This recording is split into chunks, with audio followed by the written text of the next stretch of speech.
Hello and welcome to my channel, Exceedingly Good Reviews. This is my thoughts on video. My thoughts on NXT from October 21st, 2020. What a stacked show this was. The build to NXT Halloween Havoc. A show I really cannot wait for. And this show did not disappoint itself in building towards that. So, first match of the night was Kushida against Velveteen Dream against Tommaso Ciampa. Triple threat match. We saw this match basically getting made a few weeks ago, where Velveteen Dream interfered in a match between Kushida and Tommaso Ciampa, causing the disqualification finish. Lots of action in this match, lots of individual moments of glory, moments of real inventiveness. Everyone got to hit some moves, be on top for a bit. Lots of crazy action, really. Dream and Ciampa collide on the ring apron. It looked like Dream's cast, one of his arms was in a cast. It looks like the cast catches Ciampa on the head, knocking Tommaso Ciampa clean out. Kushida takes advantage of this, hits a suplex and pins Tommaso Ciampa to win the match. Great victory here for Kushida.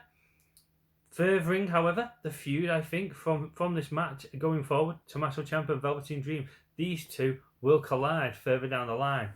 No doubt about that. Second match of the night. It's Jessie Kamea against Ember Moon. Relatively quick match. Jessie gets more offense in this match than what I anticipated, what I expected. I thought this was going to be a squash match, but no. Jessie did get some offense in, but ultimately Ember Moon ends up winning. She locks in some inventive submission finish, and Jessie taps. Ember Moon wins the match. Good for you, Ember Moon. Ember Moon looking good with that submission victory. It was quite inventive. Dakota Kai attacks Ember Moon after the match. These two ladies have got more going on going forwards, clearly. We see that Bobby Fish is down injured. He's been attacked backstage. He doesn't know who did it. He's injured, though. He won't be able to compete later on in the night. Third match of the night. Austin Theory taking on Bronson Reed. Bronson Reed, there's a little bit of offense for both guys. It's mainly Bronson Reed, though. Bronson Reed dominates most of the match and ends up winning the match, hitting the top rope splash onto Theory and pinning him for the win. Theory gets a microphone as Bronson's walking off and said, no, that's not how this happens. This isn't going to... I've done more in my few years in this industry than you've done in your 10, 15 years in the industry. He calls Bronson Reed back to the ring for a rematch. An immediate rematch occurs. Bronson accepts. And yeah, it's a quick finish, a Samoan drop on Theory, and Bronson Reed has picked up 2 quick victories over Austin Theory. So that's our third and fourth match of the night there and then. Like I said, the fourth match was done in seconds.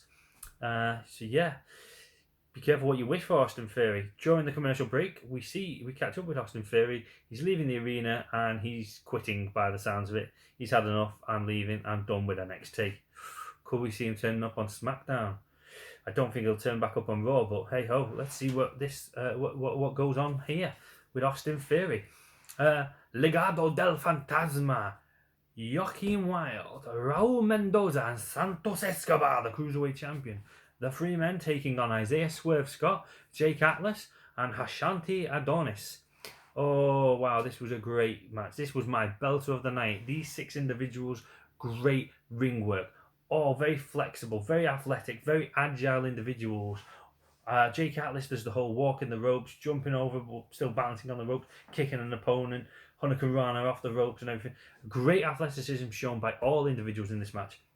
Right at the beginning of the match, just before it really gets started, Isaiah Swerve Scott does a little flippity-doo over the top rope and lands smack bang in front of Santos Escobar, face to face with Santos Escobar, the Cruiserweight Champion. The interim Cruiserweight Champion, remember, Jordan Devlin. Remember what he said. But yeah, this great match. Offense here, offense there, high flying here, high flying there. It's hard to keep track of everything that's going on. Ultimately, the match was won by Joaquin Wilde for Legado del Fantasma. There's lots of, like I said, inventive offense. Cartwheel DDT on Santos from Atlas on the outside as Atlas walks off the announce table. That was quite an inventive moment. But then there's a double team maneuver in the ring, which leads to Joaquin Wilde pinning Adonis. So Legado del Fantasma win here. It's a shame, it's unfortunate. But what will happen going forward with the Cruiserweight title? The interim Cruiserweight title. Remember what Jordan Devlin says. Jordan Devlin, true Cruiserweight champion. Sixth match of the night. Oh no, sorry, we get a segment at home with the Garganos. I love these segments, and when they first started, I did not like them. Now I love them. I can't wait to see them. These are great segments. They've made their own little wheel to decide their fate for the matches, just as a kind of training exercise, just to see what potentially they could get. Johnny Gargano gets buried alive match. Oh great, I'm going to get buried alive. Candice LeRae, she gets a trick or street fight. She's quite happy with that. Johnny decides, you know, I'm gonna spin it again. I'm gonna see what else I can get. Gets a casket match. What is it with this match? What is it with them wanting to kill me, wanting to end me, wanting to end my career? And he storms off. That was quite a fun moment. I do like these at home with the Gargano moments. This was quite nice to see. Can't wait to see what the stipulations will actually be that they get for Halloween Havoc. I am hyped for Halloween Havoc. Then we get our sixth match of the night. It's Ever Rise, the roadie in the ring. Drake Maverick and Killian Dane come out with that fun, funky music that Drake Maverick has picked. Killian Dane tells them, cut it. We're walking down in silence. Ever Rise dominate the match against Drake Maverick. Killian Dane, when he eventually does get in, looks like he's going to dominate, but Ever Rise chop down the legs, chop down the big man, aim for the legs, chop him down. On the outside, Drake Maverick's getting beaten up. He flips, he gets a chair, and he attacks Ever Rise. He takes out both members of Ever Rise with the chair. Disqualification finish. Ever Rise win by DQ. But Killian Dane is impressed after the match. He is like, where have you been hiding? Where have you been? This is the man I want as a tag team partner. Drake Maverick impresses Killian Dane here. And Killian Dane actually allows him to have his little entrance music that Drake Maverick picks. He allows them to walk off to that music, to which Drake Maverick is dancing in the ring. Ha ha ha. Funny moment. We then go backstage. We now see that Roderick Strong has been taken out. Kyle O'Reilly had been cleared to compete, so he could replace Bobby Fish, but now Roderick Strong has been taken out. He needs another partner himself. And they keep offering, well, you can have Oney Lorcan or you can have Danny Burch as your tag team partner. And Kyle O'Reilly's like, no, you guys have the opportunity. I'm done with this. And he walks off. So the main event now will be Breezango defending the tag team titles against Oney Lorcan and Danny Burch. Seventh match of the night. Xia Li taking on Casey Catanzaro. Relatively quick match. Both women get a little bit of offense in. Casey rolls up Xia Li to win the match. That's good for her. Xia Li flips, ends up attacking both Casey and Caden Carter. She attacks both of them, but then everyone, Xia Li, Caden Carter, Casey Catanzaro, they're all taken out by Raquel Gonzalez, who wants to send a message to Rhea Ripley for their match at Halloween Havoc. I'm hyped for this show. But yeah, so that occurs. What is Xia Li going on about that? She has to win. She has to win. What's going to go on? I'm intrigued to see what is occurring with Xia Li. We then get a live performance from Timothy Thatcher. It's Timothy Thatcher's Thatch Camps style wrestling. He's got a volunteer in the ring. I think he said his name is Anthony. Timothy decides to call him Andrew. I'm going to show you what I'm going to do with Andrew. And they do a few segments, and Andrew, you can see, Anthony, is getting more and more annoyed, and ends up flipping and attacking Thatcher. So this leads to Thatcher calling in the ref and saying, let's make this match then official. Let's have an official match. So they have an official match. It's Timothy Thatcher against Anthony, that he calls Andrew. And it's a relatively quick match. Thatcher makes him tap. It is what it is. Class dismissed. Timothy Thatcher showing his style, his pizzazz for in the ring, in style wrestling, joint manipulation. This man is great at it. Then, our ninth and final match of the night. 9 matches on this card. Ninth and final match of the night, the main event. Breezango, the NXT Tag Team Champions, defending against Danny Burch and Oney Lorcan. Danny Burch and Oney Lorcan, long since overlooked for the tag team titles. They've had opportunities, they've failed. Didn't look like they'd ever get another opportunity again, and now they have. This is their opportunity. This is their time to shine. These are two, Danny Burch and Oney Lorcan, two very impressive, hard-hitting, physical individuals, and they show it in this match. Quite a lot of offense is occurring in this match. The finish of the match comes. Fandango goes up to the top rope. It looks like he's going to hit some kind of, his leg drop maybe. A masked individual, a hooded, masked individual, appears from underneath the ring and pushes Fandango off the apron. This leaves Tyler Breeze in the ring alone. A low blow is done because the ref's back's turned because he's checking what's happened to Fandango. The ref's back's turned. A low blow to Tyler Breeze. Oney and Burch double team maneuver, and Burch ends up pinning Tyler Breeze and winning the match. They're the new NXT Tag Team Champions.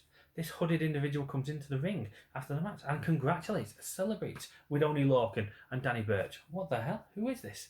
Mask reveals it is Pat McAfee. McAfee. I can never pronounce his name. I do apologise for butchering, but it's Pat. It's Pat at the end, and he says, "Now that was undisputed." Is he the one? Is he the individual behind Adam Cole getting taken out, Bobby Fish getting taken out, Roderick Strong getting taken out, Kyle O'Reilly? Watch your back. Pat is back, baby.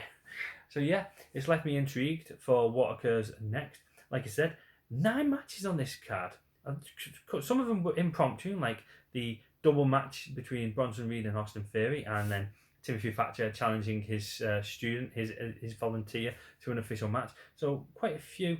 Without them two, it would have been a 7-match card. It ends up being a 9-match card.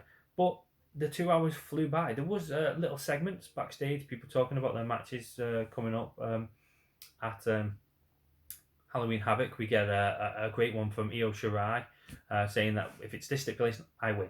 This stipulation, I win. If it's this stipulation, I win. Halloween Havoc, I win. That was quite nice. It's quite a few segments. Like I said, a lot of the action, it was nice and easy to digest. There was a couple of quick matches. Like I said, the Xia Li, Casey Catanzaro match was very quick. What was the point of throwing that in there? The double finish, the double loss for Austin Theory is a shame, but I'm intrigued to see where he goes now that he said that he's quit NXT. Will he re-emerge on NXT down the line in a couple of weeks, maybe at Halloween Havoc, and cost someone the title? What I would note from the show, nothing was mentioned of Finn Balor. Now, we were told, I think last week and on other wrestling news websites, that he's been given a couple of weeks to recover from his injury, his double broken jaw.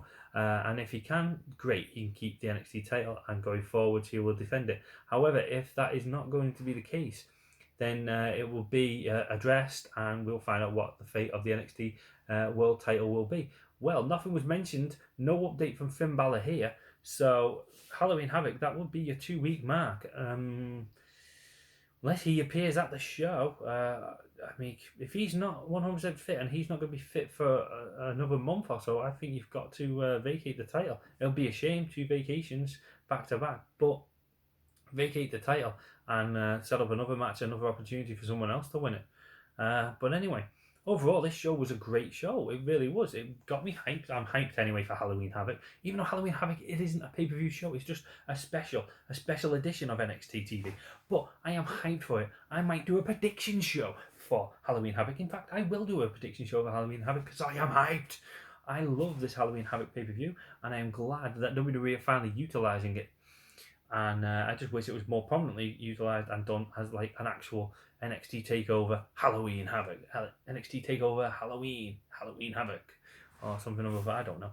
But anyway, yeah, plenty of action on this show, plenty of hype, plenty of build for next week's show, which I am hyped for.